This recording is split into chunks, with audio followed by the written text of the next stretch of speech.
Remember growing up making the perfect mixtape was an art? It would take hours or even days to get the mood just right. It's an art that's nearly been lost in today's drag and drop digital playlist world. We're four friends of 35 years with many, many mixtapes between us. Join us each episode as we pick a theme, discuss the songs, and build an infinite mixtape. Welcome to the Mixtape Diaries. Welcome back to the Mixtape Diaries. Got the full gang of four together today. I'm Brad here with Carla, Bob, and Mark. Great to see you all. Got a pretty fun theme we're going to talk about. This is going to be extensive, I think. This is a 12 song. Maybe break it up into a pair of sixes. We'll see. But really excited to talk about some music with my old friends today. How y'all doing? Good. Oh, we're doing good. Hello. Excited to get into some content here today. It's nice to have the band back together. Yeah, it's nice to have all four of us again. Is this considered like a reunion tour? There's a lot of those going around these days. Yeah, what's up with that? Did everybody just figure out that there was money on the table? I think they just figured out Gen X has money to spend to go to live shows, and so That's here we what I are. think. And we're biting on and all a bunch them. of suckers. Ticketmaster with me is like, boom, give her the pre-sale code. We know she's going to buy. I'm a VIP at Ticketmaster. Awesome. All right. Should we go into announcements? Let's do that, sister. All right. Thank you, everyone, for listening. You can find us basically on every podcast app at this point. But the important thing is that you have found us. So if you could please take a minute to hit that rating button and give us a review. We haven't had a review in a while. So if you've been listening for a bit, please, it really helps us get this podcast out to more and more people, even just sharing it with people, with your friends. We greatly appreciate that.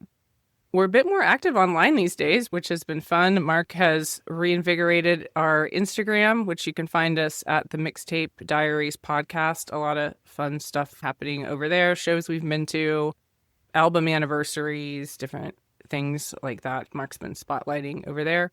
We've got a Substack where you'll find mini playlists and additional playlists and content. You can find us at the Mixtape Diaries podcast. We'll put links to all these things in the show notes so you can find them later. We do have a Twitter or X, but it's probably our most neglected social media. So maybe And look for us on so. Instagram. Yeah. Look for us on Instagram and Substack. Or drop us an email. We have, if you think of a theme or something that you want to talk to us about, you can reach us at the Mixtape Diaries podcast at gmail.com. Our playlist, we pick a theme and do these episodes in service of building a giant playlist, which you can find on Apple and Spotify. Again, we'll link all this stuff in the show notes. It's 19 hours now. It's huge. It sure is. It's a really great playlist.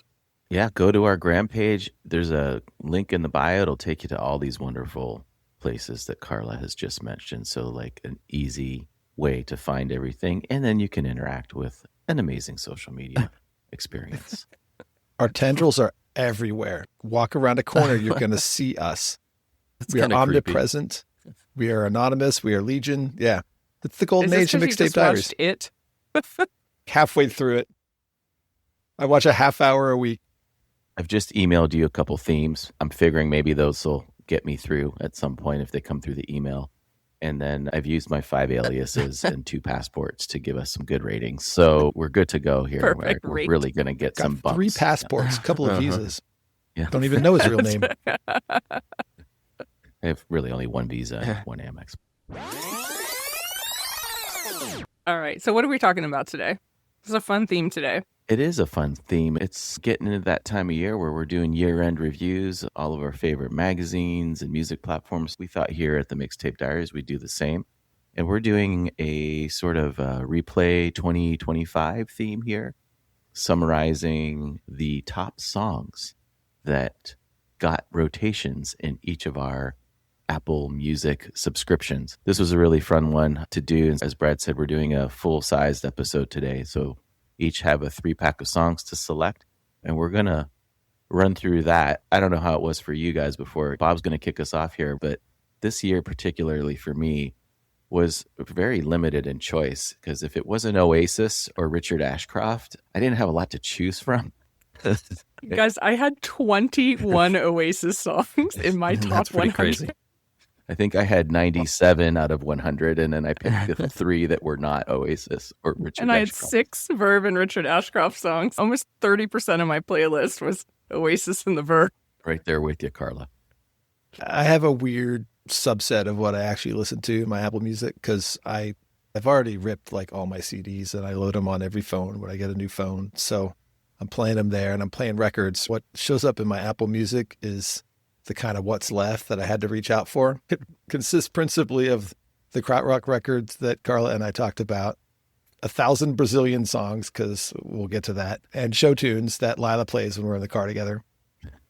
So I almost picked a Mean Girls song.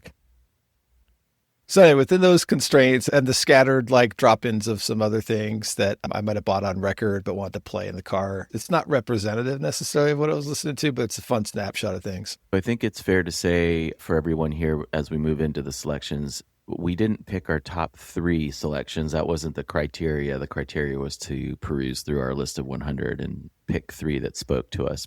Out of curiosity, what was everybody's number one? Or because we didn't pick our number ones, I don't think. My number one is probably something that Zach listens to all the time. It's been funny the last couple of days as everybody's been posting their wrap-up lists for the year that I just saw the other day that somebody had posted instructions in Spotify on how to go in and uninclude all the things that your kids listen to on your account because everybody's year-end wrap-ups are all full of K-pop demon hunters and all that good stuff. So, Baby. Right.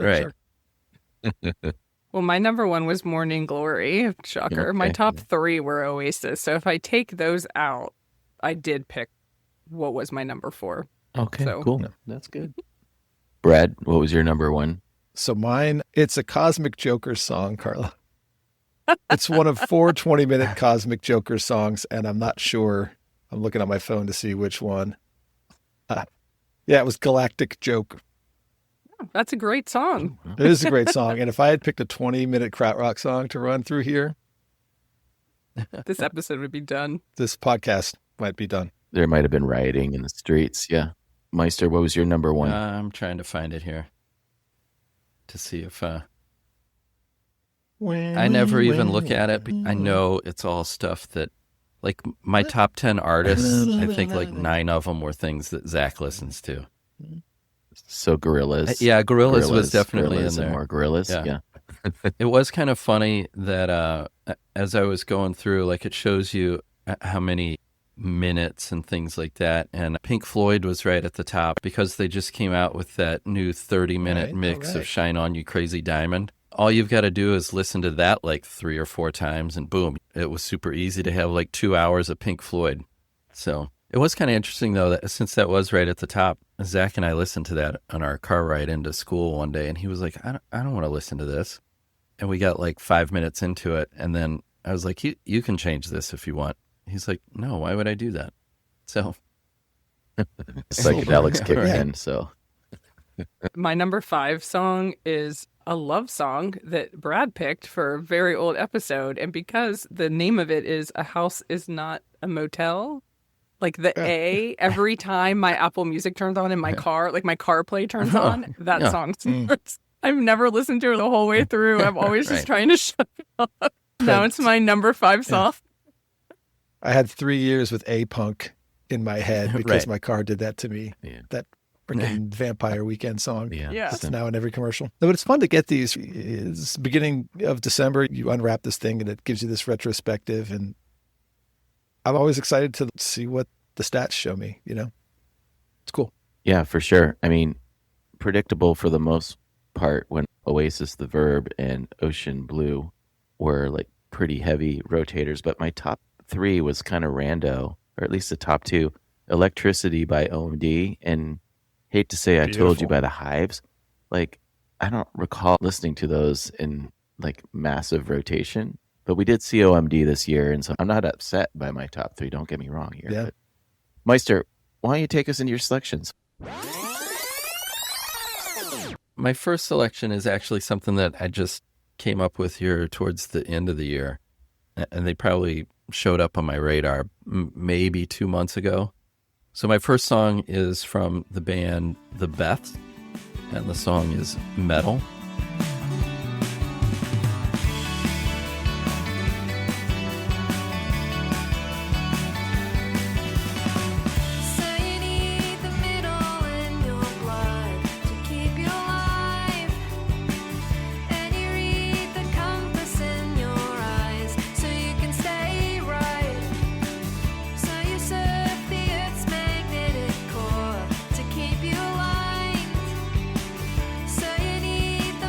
I don't even know. It probably just shuffled up on my phone one day, and I was like, whoa, wait, what's this?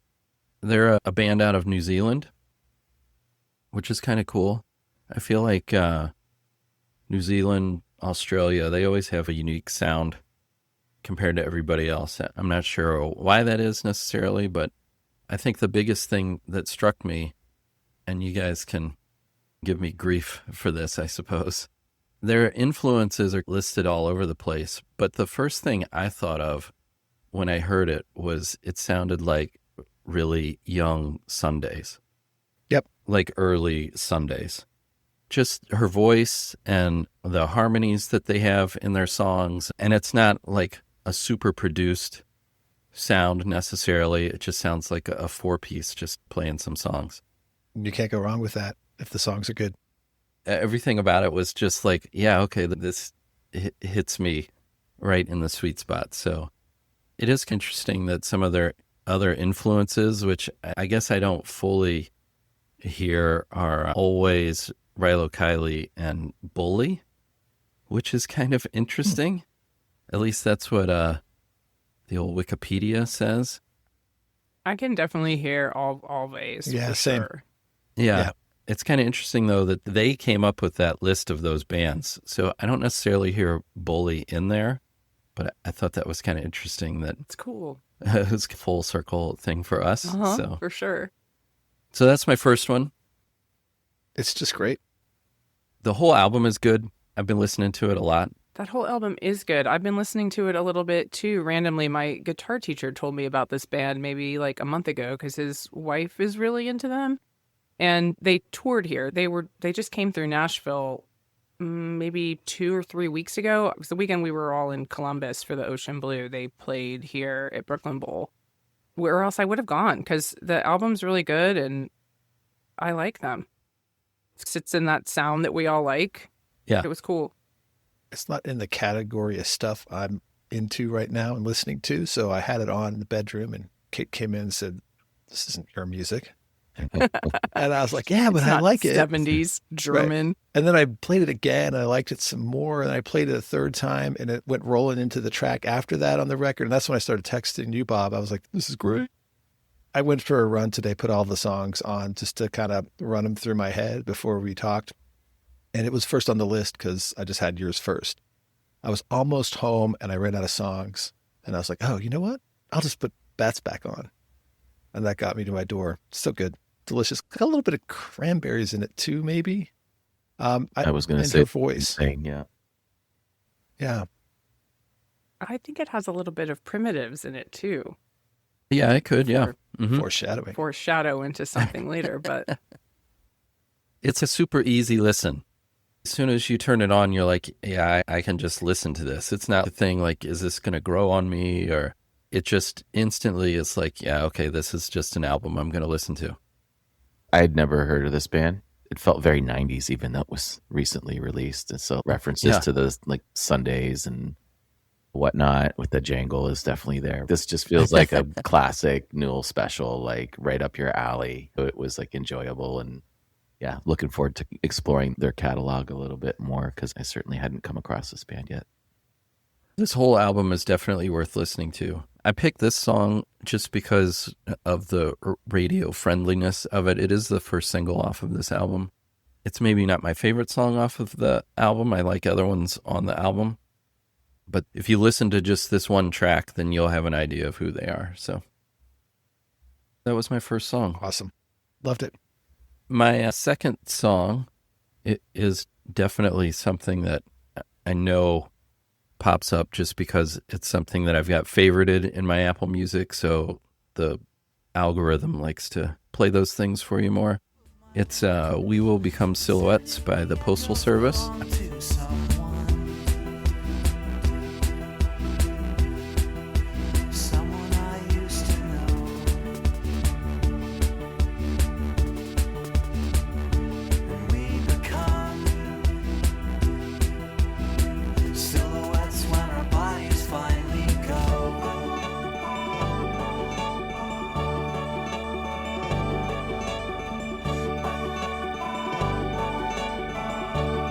I almost don't know what you have to say about this song. Everybody knows this song.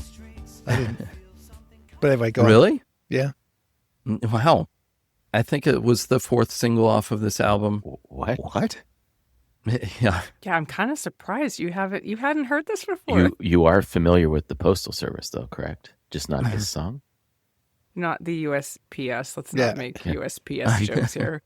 I knew it was the guy from the other thing. And I was like, oh, this guy again. And so now I'll let you finish, Bob. I figured it's a song that everybody would know. It's such a great song. To me, it epitomizes what Death Cab for Cutie and Postal Service, they have this amazing ability to take things that are so bleak and then turn them into these kind of fun pop songs. And this is no different. It's totally a song about living through a nuclear holocaust, and it's just kind of this fun, happy little song at the same time. I'm more interested in hearing how Brad has never really heard this song before. No, I never listened to Death Cab for Cutie, and I never listened to the Postal Service, and I love this. I thought it was awesome, especially when it came out second time, right? When I was running, I was like, this is great. Made me think about COVID, actually. But then when he was describing it was so much worse than COVID, and I was like, and yet it's a pop gem. Yeah. I got nothing to add. The beauty of Late Arrival. Of them. And this was a one and done album, right? Was there only one Postal Service record? Yeah. Yep. Which is crazy. Because you probably could argue that this album was more successful than some of Death Cab's albums. Yeah, I think so. I mean, at the end of the day, like, it is still kind of Death Cab. Yeah. And maybe because his vocal is so distinctive. The song arrangements are always kind of similar. I think that the Postal Service arrangements are a little broader. I don't know if that's the right word, than some of the Death Cab arrangements are. Maybe that's what makes one more distinctive from the other. It's a fun song when it comes on, but then kind of as you're singing it or really listening to it, I shouldn't really be enjoying this song as much as I am, but that's just the way it goes, I guess. I'm still in shock that Brad's never listened to the Postal Service. I'm not shocked by that at all. I'm surprised that it hasn't popped up somewhere that you'd heard it before, but yeah, I'm astonished. I don't see Brad rushing out to listen to the Postal Service. Or Death Cab, I guess. Or Death Cab. It's described as indie-tronica. Synth pop, indie pop, emo pop. I'm on Wikipedia right now, so that's the level I'm at with this band. I would think emo pop. They're kind of emo. I mean, it's a happy nuclear destruction song, so it doesn't get more emo than that. Being Ben Gibbard, it's going to be emo, right? And one leans more electronic and one leans more like rock, right? Between bands. Yeah. Hey, man. Yeah. Sub Pop Records, Seattle band. Not grunge. You should be happy about it, Brad. Yeah. So that was my second song. My third song is one that I know the reason why it popped into my list is it was probably this past spring and definitely in the summer when I first heard it. And then I know it's in my list because I didn't stop listening to it, is Messy by Lola Young. And I know 100% the reason why I like this song is because it's completely real. None of it's contrived. And especially when you read a little bit about the things that Lola Young has gone through as a person, you know that this song is true. Plus, it's just a great song. You really can feel it. I feel like this is a little bit of the same situation as Amy Winehouse. She has a great voice, a great ability to write songs that come across as super real, that then are catchy, they get in your head. But then she's writing and singing about these demons that she's battling at the same time. I know I listen to this song a lot during the summer just because I think the way it builds, it's just a great song.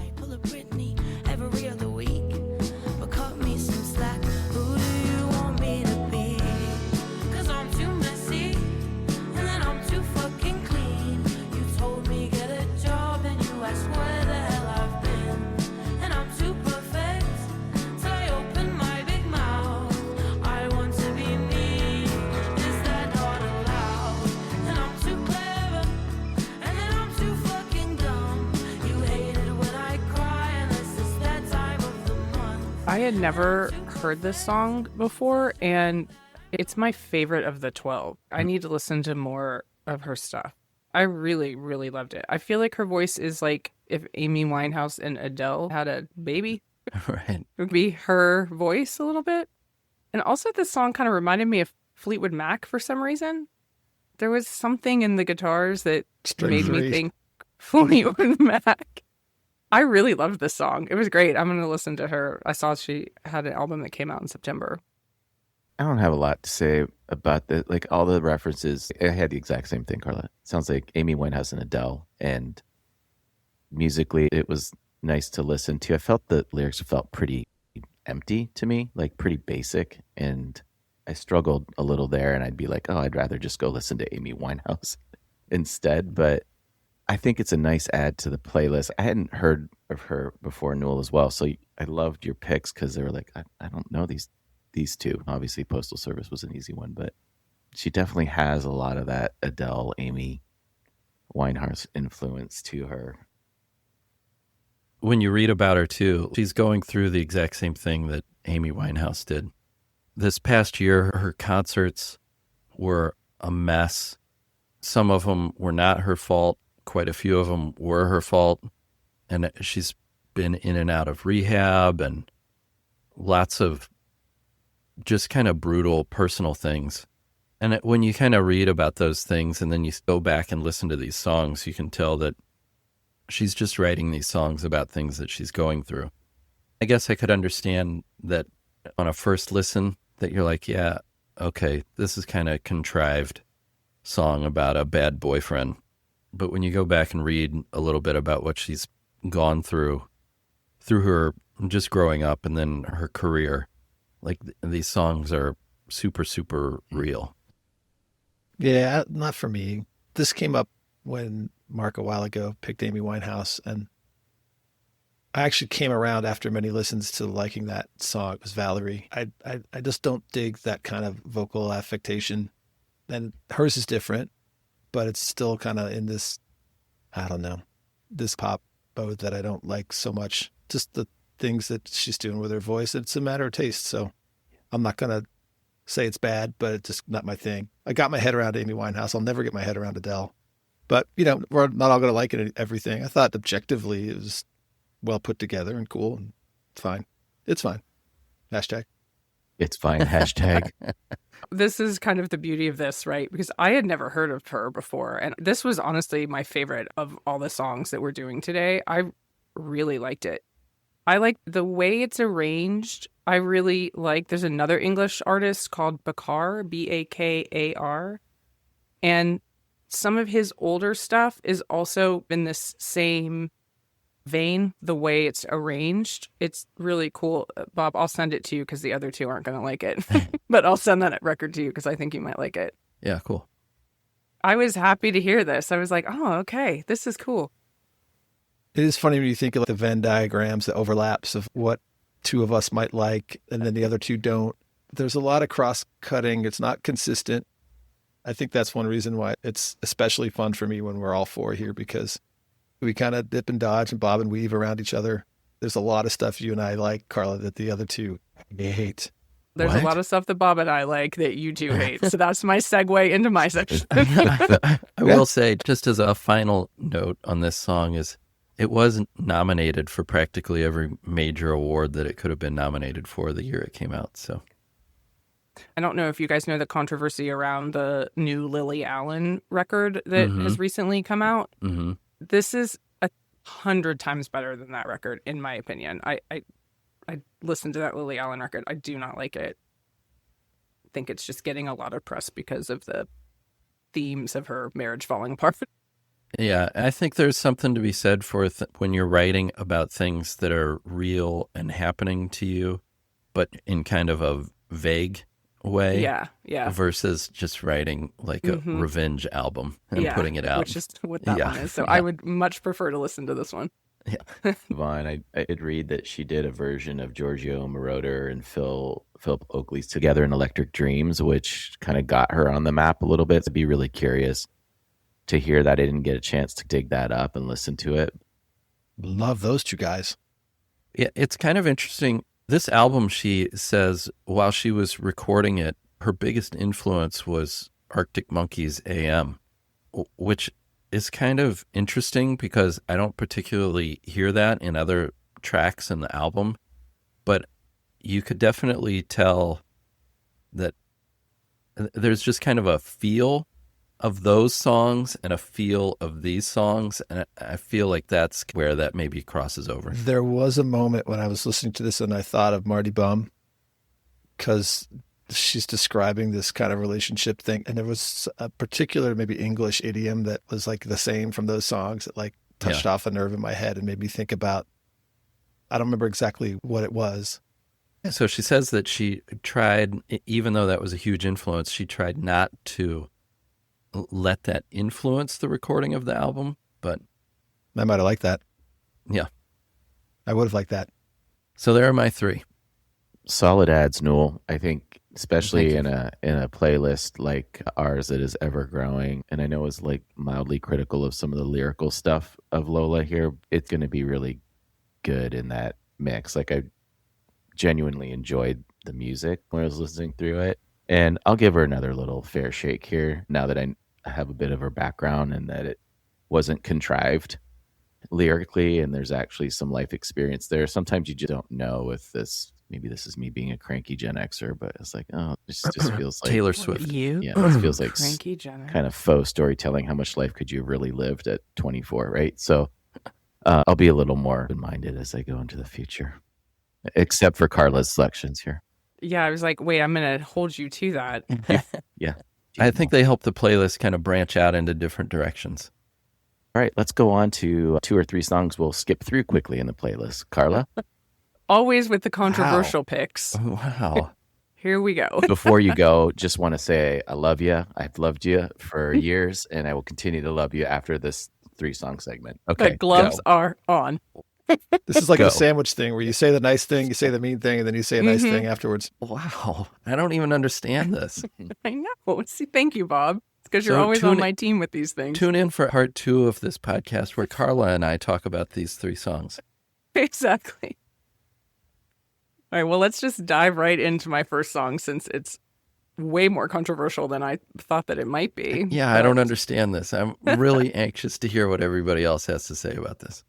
I've been talking about this band in our text thread, and largely everyone's been ignoring me for the past 2 years. And I'm so sorry about that. I had 11 songs in my replay playlist of theirs, so they have definitely been on heavy rotation for me this past year, and that is the band Turnstile. Sam and I saw them 2 summers ago. They opened for Blink-182. We had never heard of them before, and they blew us away. We're like, who is this band? Fast forward to the summer, and their second album came out, Never Enough, and I picked the title track from that record.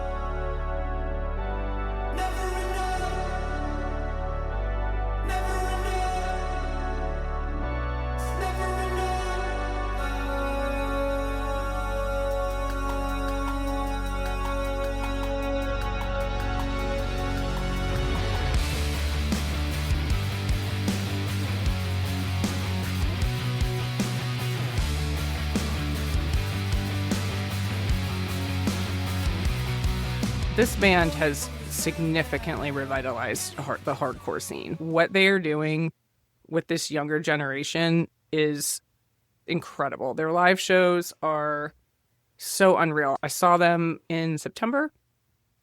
I've never seen this. It was like shows we would go to in the 90s, just like kids moshing and stage diving, and they were connecting with the crowd in a way that I have not seen in a really long time. I picked Never Enough because I felt like it was a good example of what they really do best. They're not only a hardcore band, but they also have this indie emo pop thing going too. So they're using a lot of those like sweeping 80s inspired synths. Then they have those driving kind of distorted guitars. I felt like this was a great song for them to kick off this record because it's both influences mixed together. And then the next track on this record is like a straight flip the desk over hardcore song. So you have this mix, the whole album just like ebbs and flows like this between these really hard songs and then more pop-inspired songs.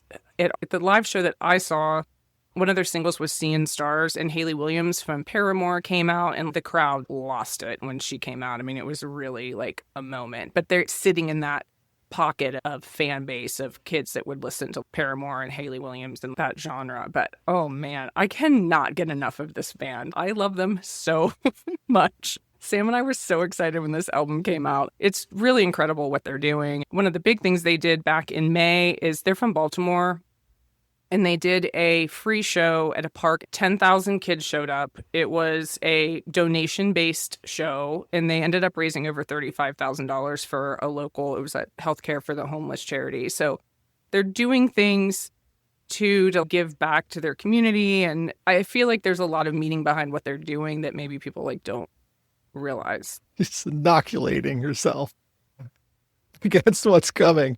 They're really nice people and they support their community. Don't say anything bad about their music. And then they also rock your balls off. It's such a good song. It's wild to watch the live shows. I think they really broke first in Europe. So after that run with Blink in the States, they did a bunch of festivals in Europe. And I think that's what really catapulted them. And then they did this next record. Glow On was the record before Never Enough. They are very similar in the types of songs in that same kind of synth pop hardcore mashup. I think everyone was anxiously waiting this record in that hardcore world to see what was going to happen next. I can't wait to listen to more of it. I know that you've sent us links to this over and over, and then I've never listened to it. And now that I have, I can't wait to go back and listen to more of it because it's so good. They've been closing their show with this song called Birds, and it is definitely one of the harder songs on the record. And it is wild live. They're like, we want everybody to come up on stage. And you're like, oh my God, this feels like a nightmare. And then literally kids are just stage diving and dancing on stage with them. I have not seen a show like that since we were kids, honestly. Yeah. It was just really cool to see that community is back and kids actually like this music again. That's awesome. I think it's a good song. I think it's fantastic. But now I guess we have to hear how wrong Mark and Brad are. I don't even know where to start here other than the fact that this is even considered hardcore punk is like numero uno problem I have with this band. I don't understand how you can say that's a problem. I really, truly am like, how can you say this is faux punk? Not, I mean... No, but why? Because I'd rather listen to Fugazi, or if I'm going to listen to this, I don't know. But also, you're not the... You also need to understand you're not the main audience. Fair. I went to that show, Fair. And I was literally one of probably two other 50-plus-year-olds in the audience. So very fair. If their music drives them to listen to Fugazi and Minor Threat and all those bands, the Bad Brains, like all those bands that we grew up with, and they all cite those bands as influences. I wasn't the main Like, I audience think for the that's Beatles, cool. but I still like them I because they were good. I think that's where I'm at. I agree with you, Carla. Great. Let's have this band vessel everybody to the real hardcore punk bands, and great, win for us. I guess I'm not a Vans Warped Tour guy, and I could just not get in this. And I really legit tried, because even if I don't like this, I respect your musical knowledge and taste. So this just isn't for me. If I'm going to spend the time, I'm going to go to those bands like Fugazi and Bad Brains. I just think it's like a sham to throw these guys into the hardcore punk arena. They can be good and be something else, but they're not hardcore punk. I don't know how else you would categorize them. They are a hardcore band. I don't think AFI is hardcore punk either, and people want to label them hardcore punk. They're not hardcore punk. I just can't do it.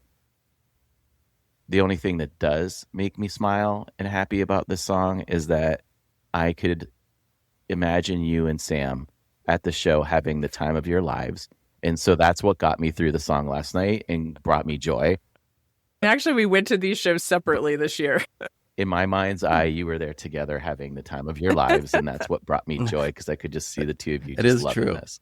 So that's about all I have, and I'll pass it to Brad because I don't want to fill a bunch of airtime. I can't get here at all. Yeah, so I sent a text yesterday that said I like the Flock of Seagulls part at the end, and I edited it back because it originally said, well, I like the Flock of Seagulls part at the end, but I thought that was too snarky.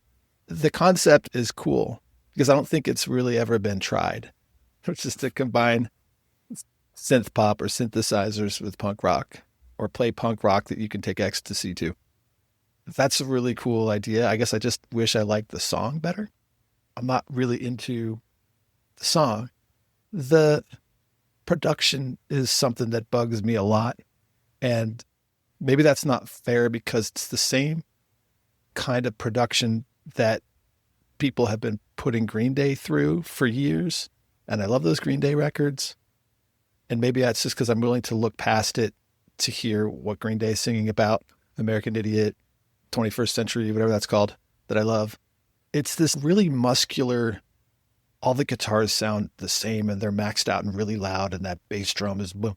And I guess I've always thought of punks as the underdogs, of the scrappy DIY guys. I feel like the Clash, if they had been produced in this way, they'd have fired the guy straight away. And I know that Turnstile isn't necessarily all that interested in redoing the Clash, and I'm going to fault them for that.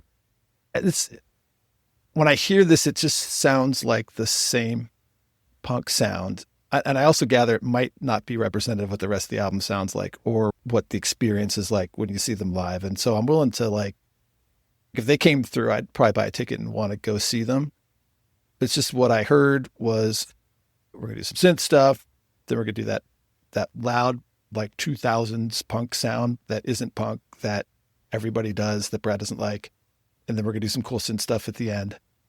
And I guess that's the sandwich again. We talked about it, right? The part in the middle is the part I didn't like. Hitting on something, Brad, which is modern day music production and the more marketing driven side of music today creates this need to produce bands to hit a broader range and be more popular. And this is more pop punk to me than it's hardcore punk. And I think that's my problem with it. And maybe I couldn't figure out my problem with it until you just articulated the production. Those is maybe guitar the and issue. drums all sound the same. Yeah, it's Green Day, who I love. It's Blink 182, who I assume is who you're referring to when you use the word just Blink. I'm not a Blink insider like you are. I actually almost wish I would have never told you guys from the start that we saw them open for Blink, because I think truly right out of the gate, you just were like, meh, not listening to that. It's pop punk. Because I don't think this band is very pop punk, but pop punk I think is great. they're getting kind of lumped into, I think people don't know how to really categorize them because they're doing indie rock, indie pop, and some hardcore kind of all mashed up. Yeah. I had a harder song that I was going to put in here, and then I shied away from it because I liked this song better because it's a mashup of what's happening through the album. Yeah. Anyway. I think the Ramones are pop punk. I love a lot of pop punk. It's the particular sound, and I guess it's probably a generational thing. My daughter is poking in because she's ordering Bonchon Korean chicken, and she wants to know if I want some. So I'm going to go on mute. I don't think you need to hear from me anymore about Turnstile. I think we're good with Turnstile. We're gonna go on to my next song. Carla texted. We beat this horse. Carla texted Brad's daughter and said, "Can you break in, lure him away with some food?" Despite my feelings about that song in Turnstile, I still love you, Carla. It's fine. I had a feeling you wouldn't like it, but I'm glad Bob likes it. So I like it. I mean, Liz can attest. It got a full listen in full stereo. Don't deny it. And I did my best. So I give me effort, an A for effort of trying to get through the song. All right, let's move on to my next pick. This is another record I cannot stop listening to right now. If I stripped away my top 3 Oasis songs out of that Apple Replay playlist, this song would have been at my number 1, and this is Wednesday with Wound Up Here by Holding On from their latest album, Bleeds. This may seem like an odd choice for me because there's a lot of alt country in here, which I'm not usually a fan of, but I really enjoy the storytelling in these songs, and ultimately this really is an indie rock band. They have a dash of shoegaze sometimes, but there's a lot of slide guitar in there, which I think is what makes it more on the alt country side. The band's from Asheville, North Carolina, and this is their 6th studio album.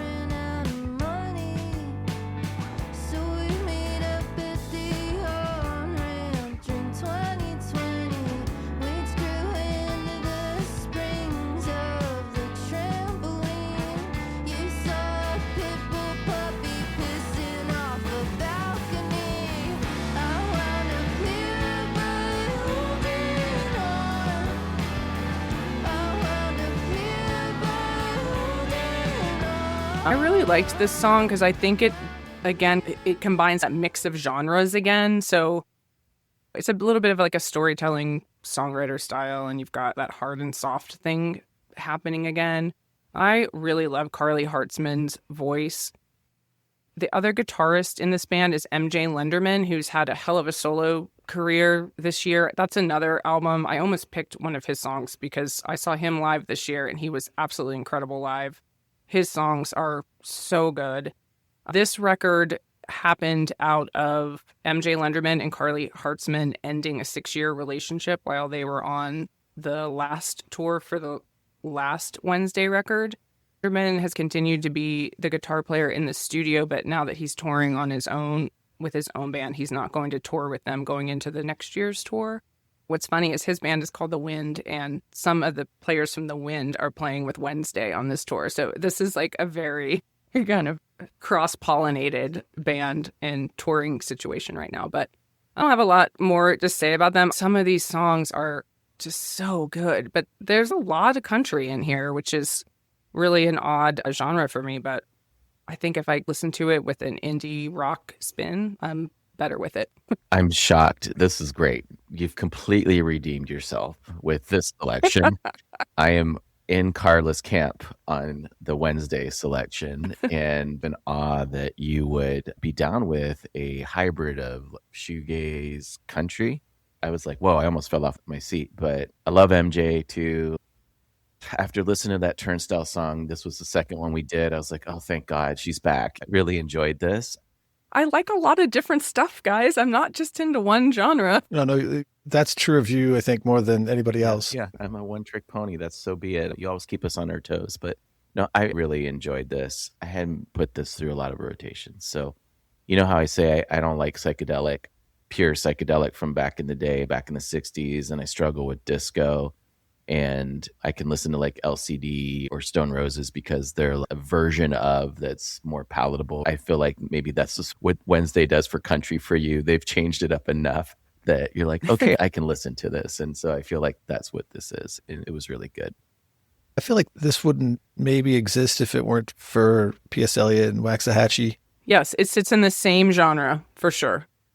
I don't want to lump people in just because of their region or whatever, but it had that feel, but it was a little heavier, a little more Southern Gothic. I don't know if I'm just inclined to think that because of the name Wednesday, because I went right to the Addams Family with that. I wonder if maybe we're going to get more interesting rock music. I feel like rock music is not interesting anymore. You've heard that to death from me, but maybe we're going to hear more interesting rock music coming from the South, from the red states, where the indie kids are up against something a little more than maybe they are around here, where they're just on their phones and living their lives. She's got stories to tell. She's got real stuff that she's confronting, and I'll tip my hat to that. It's good. This is good stuff. This is 100% in my wheelhouse. I had a feeling. I was like, if anyone's going to like this, Bob's going to like this. I'm like, did Bob sneak in a fourth song through Carla? It's got everything I like. So you probably sent us this back in September when this album came out. And I know I've listened to it off and on. I haven't listened to it as much as I have in the last couple of days, like really intentionally listening to this.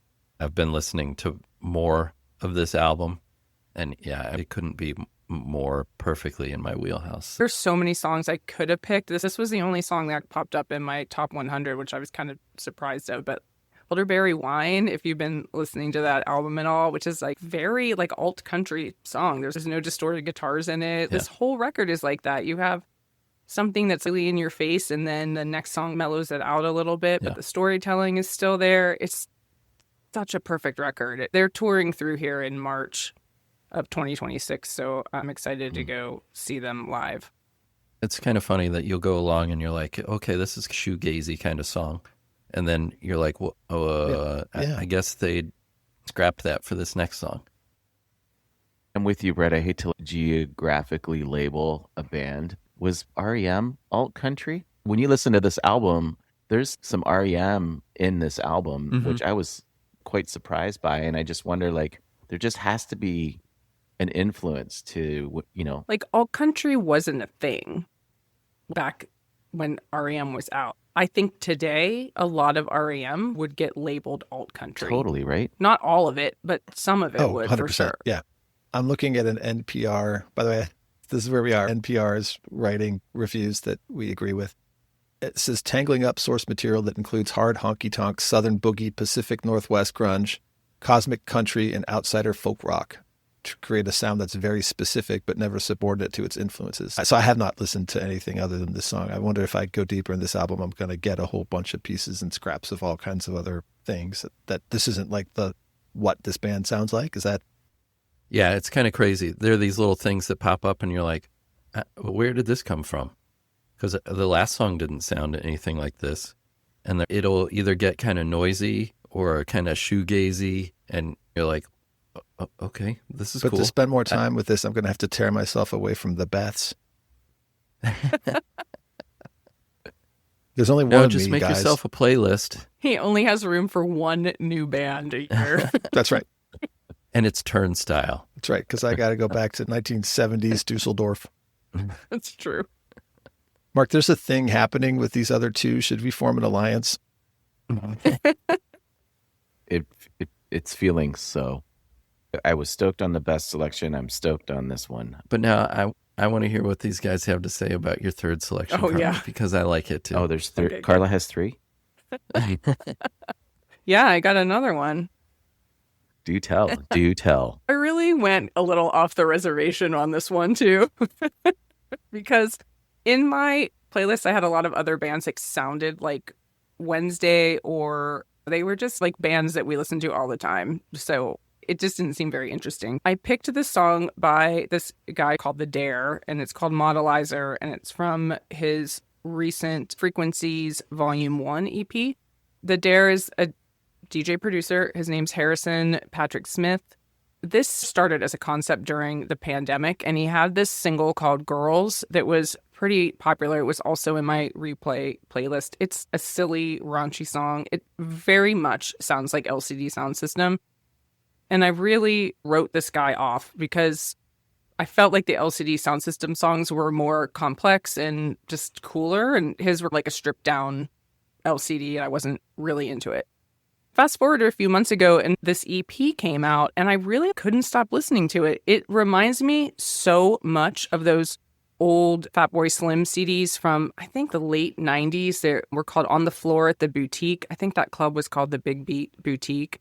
Mm-hmm. And essentially, that's what this guy did. He toured around the world. He was playing these 4-on-the-floor beat techno songs. And what came out of it was, I think there's only 4 songs on this EP. I loved it because it had synth runs and like a little Kraftwerky and fun 90s techno that I remember going to clubs to hear back then. And it took me back to that. And I thought it was really fun. This whole EP is quick because it's only 4 songs, but I hope he releases more of it because it really does remind me a lot of those old Fatboy Slim records.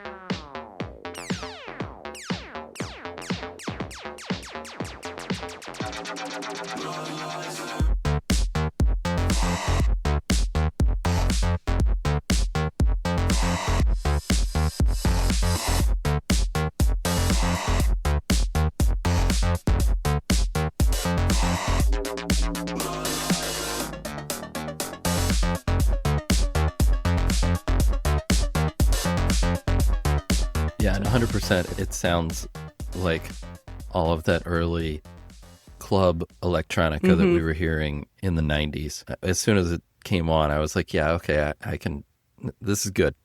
It's like this weird angular synths, and I don't know. I love it. I think it's just fun. So I have no clue about how things like this are put together. I've asked for a synthesizer for Christmas. I've asked for a Moog clone for Christmas. We'll see if I get it. I probably will not get it. Sensible people will not buy me a synthesizer to play around the house. It's ear candy, and there's a lot going on. And I wasn't sure like what it was all for, like in the same way that I would just know in my gut about Fatboy Slim, which is, by the way, the right analog. I was thinking of 808 State, but 808 State was much more acidy. And by the way, I feel like I should stop whenever there's a band I haven't heard before trying to figure out who they sound like. Or I think that's normal. I think we all do that. And maybe it's a way to translate it for people who know the old stuff and not the new stuff. Sometimes I think it keeps us from thinking about the Dare on its merits, right? I'm like, I wonder if they were named after the Human League. It doesn't matter. Dug it. It got me up the hill. I was at the hill stage when this song came on, which is very helpful. At this stage in our life, it's a good like workout EP. Yeah. So, glad this stuff's still going on. Maybe you wonder, are there clubs? Do people go to clubs and dance to stuff like this? Or I think in Europe, I don't know about here, but Yeah. I think it still exists. Yeah, overseas. it's actually interesting. Just like in the last couple months, I've gotten down the rabbit hole. That's become a big thing on YouTube now, is for people to put together their DJ sets and then put them on YouTube. And those folks are getting millions of subscribers and tens of millions of views. so there's money to be made if I get this synth. I think it's just one of those things. It's like fashion. Like this is a sound that's Yeah. kind of coming back around again. And I hate to remind everybody that when we talk about songs that came out in the late 80s, early 90s, that was like 100 years ago. So it's not crazy that you've got 20, 30, maybe 30-year-old folks making music that are listening to songs now that are 40 years old and using that as influence. I'm so sorry that I reminded everybody that we're really old. I just thought this was far more interesting than what his earlier EP was. That sounds more like LCD Sound System. I'm not into that one as much. I would rather listen to LCD. I mean, kind of back to Mark's comments earlier with the Turnstile stuff. I do understand sometimes you're like, this just isn't really doing it for me. I'd rather listen to LCD. The songs are far more complex than what this guy was doing, but also he was one guy in his house just doing something. So I don't know. I dig this EP. It's been a fun listen. It's catchy. It's fun. Speaking of the Human League, I felt like when this first started, I was watching some 80s movie like Weird Science or something. It had that kind of old school Human League-y electronic sound to it. It was familiar and got me into it. It was head bopping.